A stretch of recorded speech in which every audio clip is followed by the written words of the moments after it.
dipilih, dipilih. Ini bukan makanan beneran loh. Jajaran benda yang bikin perut makin lapar ini adalah bentuk olahan bahan kimia yang bermanfaat. Replika atau tiruan makanan kayak gini dipakai untuk pajangan menu restoran. Jadi pengunjung bisa dengan mudah melihat menu yang dijual. Wah, keren kan? Berdiri sejak tahun 1948, perusahaan ini menjadi salah satu perusahaan yang terpercaya oleh banyak resto untuk memproduksi beraneka macam replika makanan. Replika makanan ini dibuat sama persis dengan makanan aslinya, mulai dari segi ukuran, bentuk, dan juga warnanya. Dikerjakan oleh pengrajin ahli dengan teknik yang unik dan juga canggih.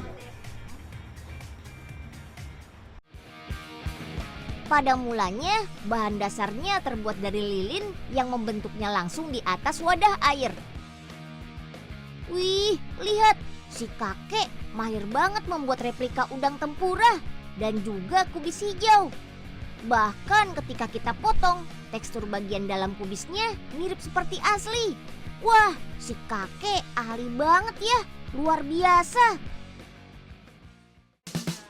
Namun seiring perkembangan zaman dan dengan alasan mempermudah pembentukannya, maka bahan pembuatannya pun berubah menjadi resin sintetis.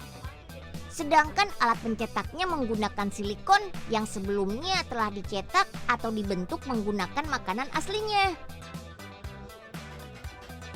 Untuk membuat adonan replikanya, campurkan tepung resin dengan minyak agar hasilnya lebih elastis dan mengkilap.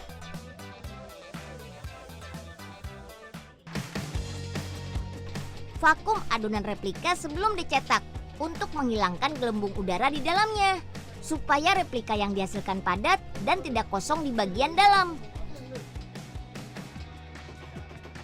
Agar lebih mirip lagi, tambahkan pewarna ke dalam adonan resinnya.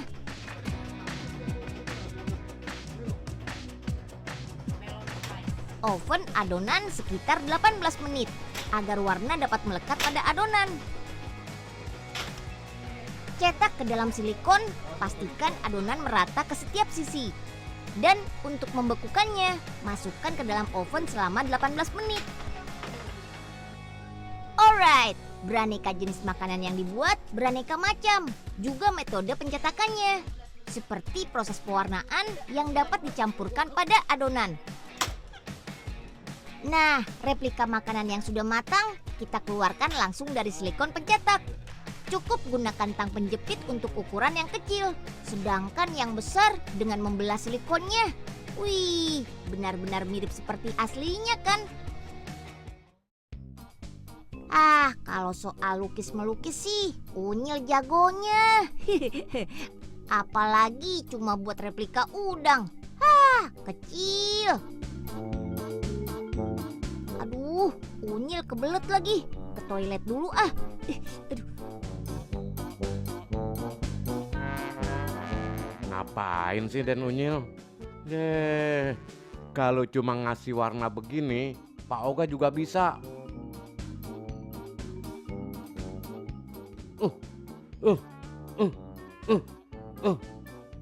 Ngasih warnanya kayak udang lagi dikerokin aja. Emangnya lagi masuk angin? Payah Den Unyil nih. Sip, jadi deh.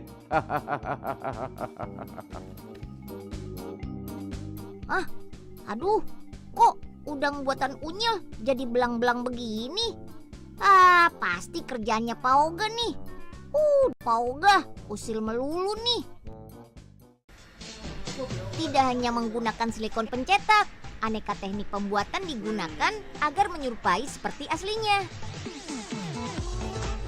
Alright, setelah jadi, susun beberapa jenis replika menjadi satu, hingga menyerupai menu asli restorannya. Seperti nasi, butiran-butiran replika nasi disusun dalam mangkuk yang sebelumnya diberi cairan seperti lem agar butiran nasi melekat satu sama lain. Tidak hanya penyusunan komposisi menu, melukis tekstur makanan juga dilakukan agar replika terlihat nyata. Memberikan warna pada bagian yang tepat mengharuskan pengrajin memainkan daya imajinasinya. Karena di sini kreativitas sangat dituntut. Sulit juga ya. Aneka jenis replika makanan yang telah diproduksi tidak hanya untuk restoran saja loh. Ada juga berupa paket hiasan untuk dibawa pulang. Replika makanan juga banyak dibuat menjadi souvenir, seperti tempelan kulkas, juga gantungan kunci. Nah, jalan-jalan ke Jepang, jangan lupa membeli souvenir unik ini ya, sebagai buah tangan untuk sanak saudara.